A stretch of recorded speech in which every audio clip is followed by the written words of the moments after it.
Paramai, good morning. This is Judith Lay welcoming you to Manx Radio and to the podcast of this week's edition of At Your Service. Manx Radio!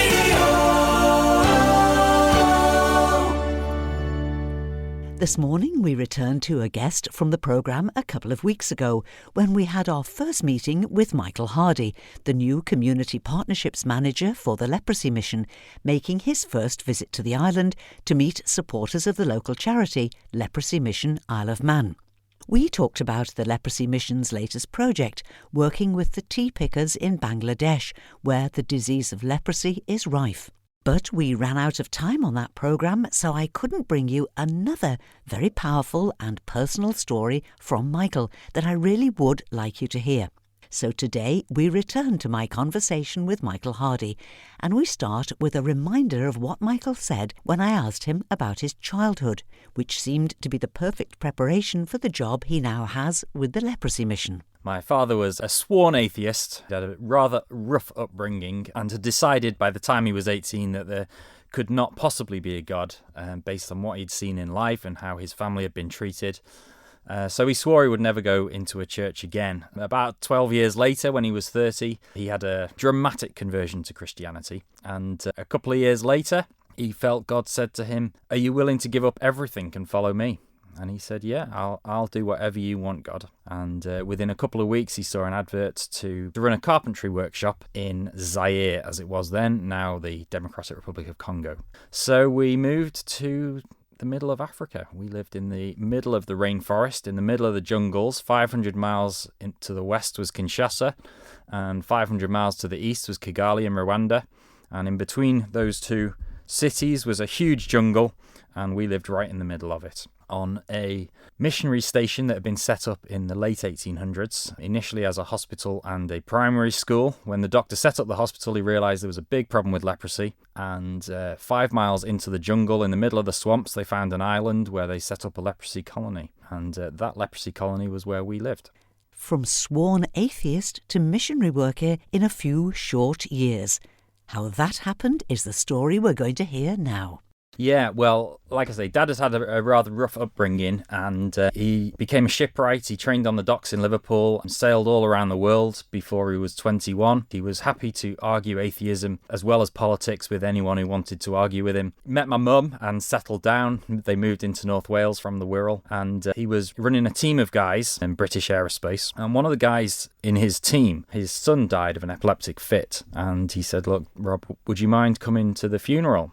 And he thought, well, I can't really say no to that. So him and Mum went to the funeral, and Mum quite liked the church. And she said, "You know, Rob, I'd really like the kids," this is me and my sister, "to have like some Sunday school experience. I'd like them to learn some morals. So I think I might bring them to this church to get some Sunday school experience." Dad said, "That's fine. You do whatever you want, but I'm having nothing to do with it." So Mum took my sister and I to church, and had a bit of an experience with God herself in church. And Dad said when she came in from church that first Sunday, as she opened the door, it was like this rush of a presence came into the house with her. And he thought, that was odd. And that happened 3 weeks on the run.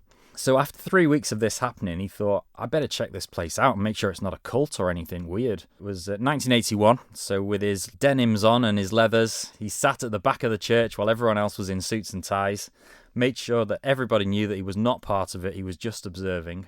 It was a Baptist church, and it got to the children's story, and the minister started telling this children's story, which was essentially my dad's life story, about this boy who grew up on a council estate, and he had rough upbringing, and he started telling all of my dad's life story, and Dad thought Jean must have been round there and spoken to him about this. And he thought, this is weird, what is going on here? Anyway, children's story ended, and then he started preaching, and Dad would say, I've got no idea what he preached about. Now, Dad had been told that the miracle of the Red Sea parting was that it was actually a low tide and they were able to wade across. And the miracle of feeding of the 5,000 was that the boy brought his 5 loaves and his 3 fish forward, and then that caused other people to bring their dinners forward as well, and then everybody shared what they had, and that was the miracle. Well, during this service, as he was preaching, God dropped these slides in front of my dad's eyes and just said to him, look, when I parted the Red Sea, there were walls of water and the Israelites walked across on dry ground. And when I fed the 5,000, I did it just with 5 loaves and 3 fish. But God explained all this to him, and he was completely overcome. He was a hard man, but he was completely overcome by what was going on. He had tears pouring down his face. He looked at my mum. She had tears pouring down her face. He thought it must be everybody. He looked around the church. Of course, to everyone else, it was just a normal Sunday. So it was quite a dramatic conversion experience, really. And that was sort of how he became a Christian and threw himself into it, really. He really did move from a world of darkness into a world of light, and it was like the scales had been taken off his eyes. He told me that in the charts at that time, someone had brought out the song Amazing Grace, so he knew all the words to Amazing Grace, and they sang it in church, and for the first time he knew what it meant. He knew what it meant that God had saved him. Amazing grace, how sweet the sound that saved a wretch like me. I once was lost, but now I'm found. Was blind, but now I see. 'Twas grace that taught my heart to fear, and grace my fears relieved. How precious did that grace appear, the hour I first believed.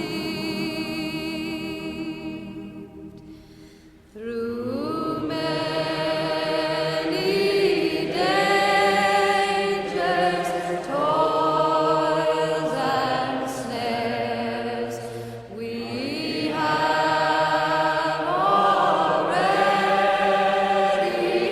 gone. 'Twas grace that brought us safe thus far, and grace will lead us home. When we've been there 10,000 years, bright shining as the sun, we've known as days to sing God's praise. And when we first begun,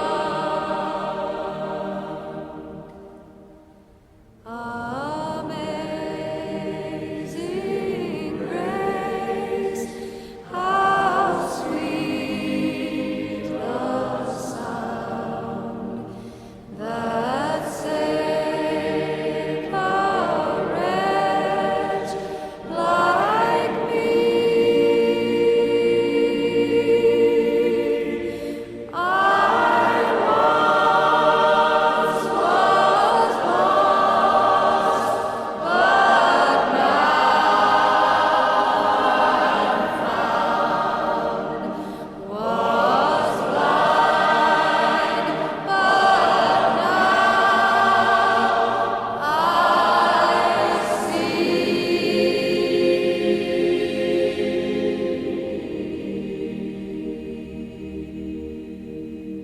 So that was how he became a Christian. He threw himself into it. He ran a youth group for the kids from the council estates where we lived.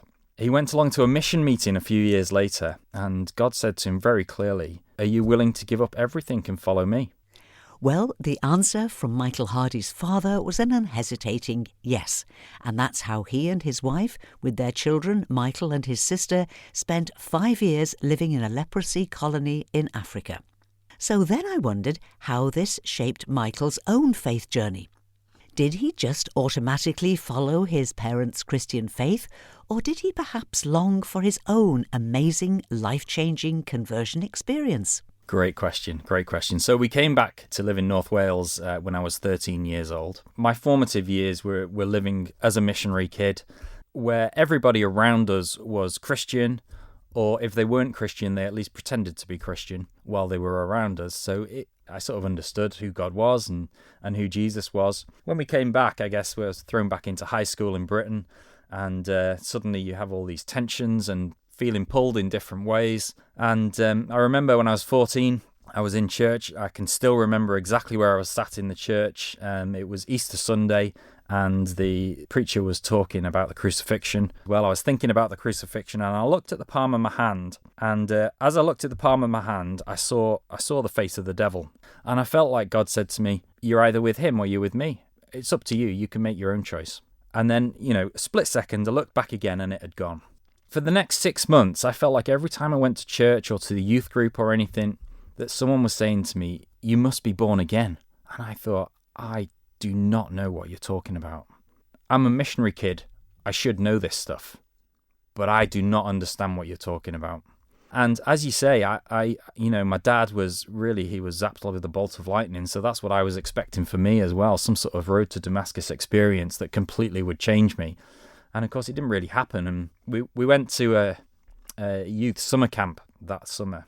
And the guy who was our sort of tent leader he'd do devotions every day. And he said, most people don't become Christians by a bolt of lightning. Most of them become Christians by asking God to come into their life and become a reality. And then they get an assurance that they know that God is with them. And from there, you're able to sort of follow up your faith from that point. So I prayed in my sleeping bag that night. I didn't say anything to him.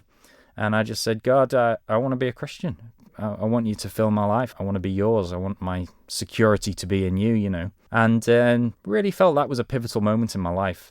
And then about a year later, Mum and Dad started going to a different church. We started going there, and the preacher was talking about a baptism of the Holy Spirit, which I'd never heard of before. I guess it was what you might call a Pentecostal type of meeting. And, he did sort of an altar call at the end and said, "Anyone who wants to be baptized in the Holy Spirit, come forward." I was so shy at the time. I thought that absolutely no chance. So I sat in my chair, and again, I can tell you exactly where I was sat in this meeting hall. I said, "God, if this is from you, then you can fill me with your Holy Spirit, and let's see what difference that makes." Well, the next day I went into school, and I think about 5 of my friends asked me about Jesus. And over the course of the next 12 months, many of them made decisions for Jesus themselves. And it was nothing of me. I was a shy little boy. It was just God working through me. And I realized that the Holy Spirit wants to have so much more access to our lives to be able to talk through us. God is, as the old hymn says, He's the anchor of my soul. He's the immovable rock that my life is built on. I've been tossed by waves of failure, almost drowned in shame's deceit, and underneath the wild waters, you are a deep and solid peace. But I know the anchor of my soul, sure and steady, and He won't let go. I know the anchor of my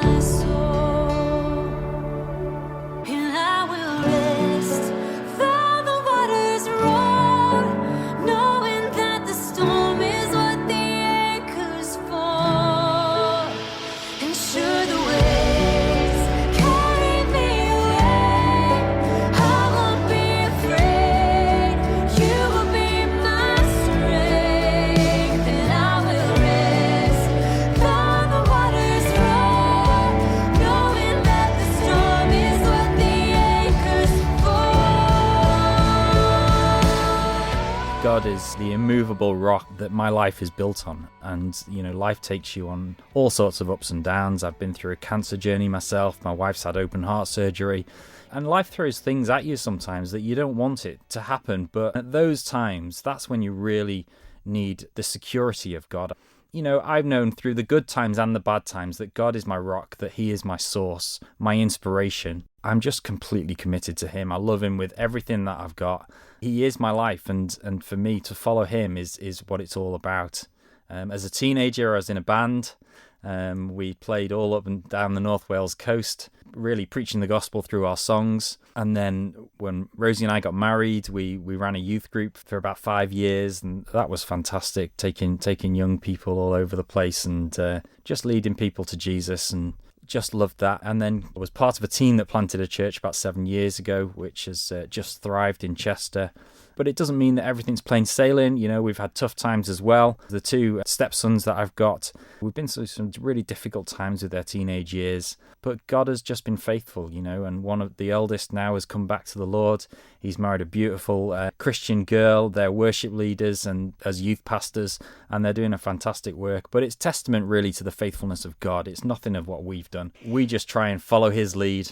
But while Micael and his wife have always put God at the centre of their life and always been involved in some form of church and community activity, he also needed to support his family financially. Yeah, well, I left school at 17 and my dad said, that's fine, but you're not sitting at home, you can come to work with me. So he trained me to be a cabinet maker, went to college in Liverpool, and I've been making kitchens and furniture for the last 25 years. For the last 15 years, I've been running the business, and it's been a wild ride. I've loved it. Last March, it became untenable to carry on and had to make the very difficult decision to close the business, which has been very traumatic in itself.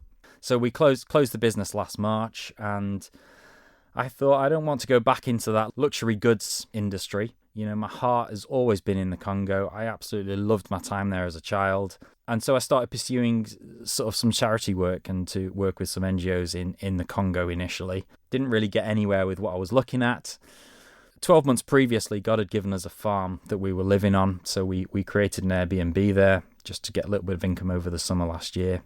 We've been trying to I did open a social enterprise to give sort of mental health and well-being support to people who are struggling within the community. We want to start a community garden for people to break down the barriers, like when they can't get out of their own bedroom, to just give them a soft way and something to do to get them to start socialising again, and tell them a little bit about what Jesus is able to do with people.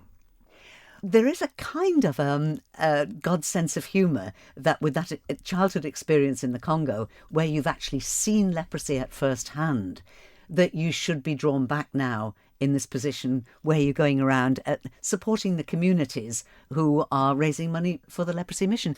Yeah, so when I got the email through to say, would you like to apply for this job with the Leprosy Mission? And I thought, gosh, I never would have thought of this, but there is some synergy there. I absolutely loved the people with leprosy. So I applied for the job. On my interview, they said, well, why the Leprosy Mission then?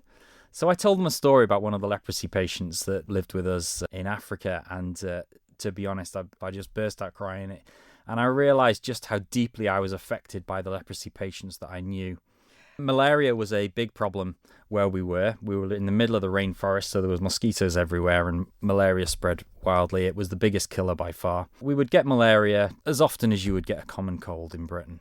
Dad got malaria one time, and generally what would happen is you would take a course of anti-malarial tablets. You'd be in bed for about 3 weeks, pretty severely ill, but then you would start to get better, and over the next 6 weeks you would regain your strength. Well, after the first course of malarial tablets, Dad was still ill and wasn't getting any better, so he took a different course of anti-malarials. Still didn't get any better, so he was on his third course, which was pure quinine they were giving him, which was a horrible drug, but it's really the last resort when you've got malaria.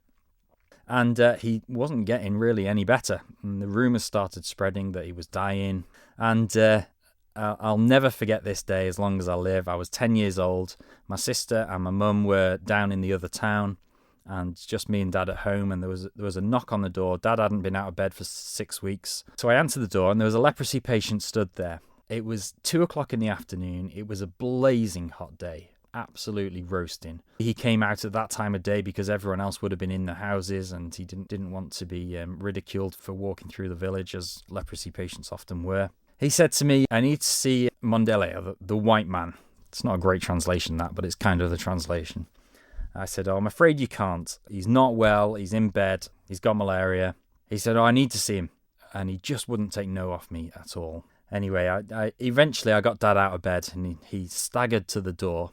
He really was poorly. He said, what do you want? And this leprosy patient was stood there. His hands were clasped, the ends of his fingers were missing, and his hands were sort of all deformed, but he had them clasped together. And in his hands he had 2 tiny little chicken eggs. And he said, I've just come to give you this. I want to thank you so much for everything you've done for our community. It means so much to us. And he gave him these chicken eggs. And, it struck me at the time that is probably the biggest gift I've ever seen anyone give to somebody else. These guys, they had nothing. And when I say they had nothing, they were so poor you wouldn't believe it. It really struck me that this guy had given what he didn't have to give. And he was so grateful. The village wasn't a big village, but for him to walk through the village to our house, it was a long way for him. He had deformed feet, his toes were missing, and he couldn't really walk. He would just sort of drag and shuffle his way along. So it was such an effort for him to come. And the other thing is, I also understood the culture, and in that culture, they're not grateful. It's just not part of their culture whatsoever. So if we'd give someone a lift, they would get out of the car and they wouldn't even shut the door behind them. They'd just walk off, never mind say thank you or anything. So for him to come and show gratitude, it meant so much, and it really struck me, and it always reminded me of the story that Jesus told of the woman who put in the 1 coin in the collection in the synagogue, and he said, look, truly I tell you, this woman has put in way more than anybody else, because she gave out of what she didn't have, whereas the rest of you give out of what you've got spare. And God doesn't call us to give out of what we've got spare. He calls us to sacrificial giving. Knowing you, Jesus, knowing you, there is no greater thing. You're my all, you're the best, you're my joy, my righteousness, and I love you, Lord. Love you, Lord.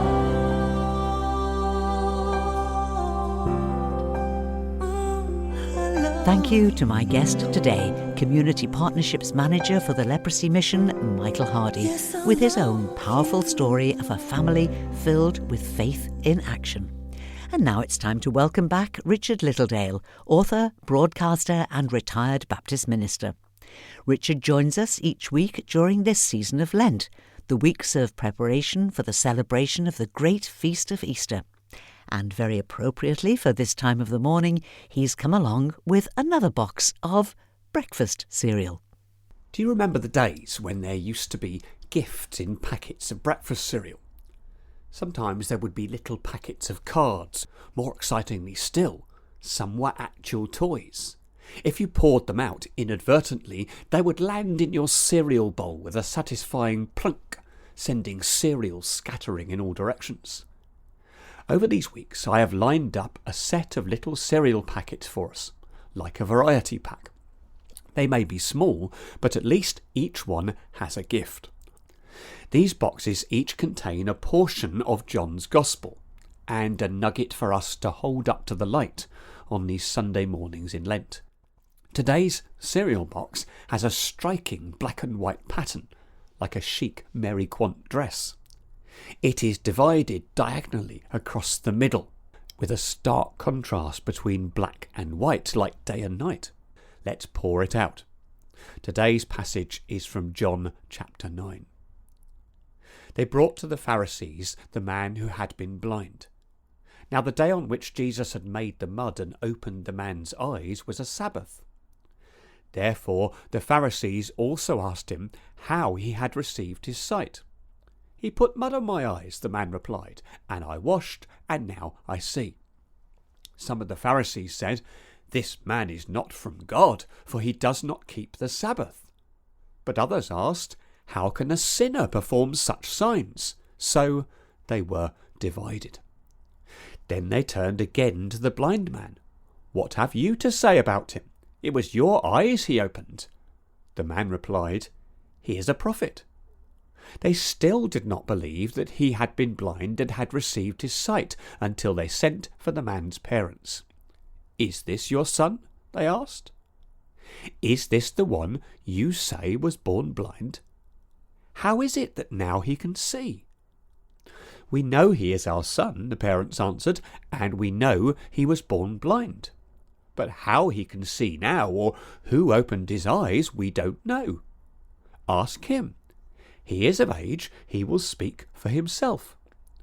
His parents said this because they were afraid of the Jewish leaders, who already had decided that anyone who acknowledged that Jesus was the Messiah would be put out of the synagogue. That is why his parents said, "He is of age, ask him." A second time they summoned the man who had been blind. "Give glory to God by telling the truth," they said. "We know this man is a sinner." He replied, "Whether he is a sinner or not, I don't know. One thing I do know.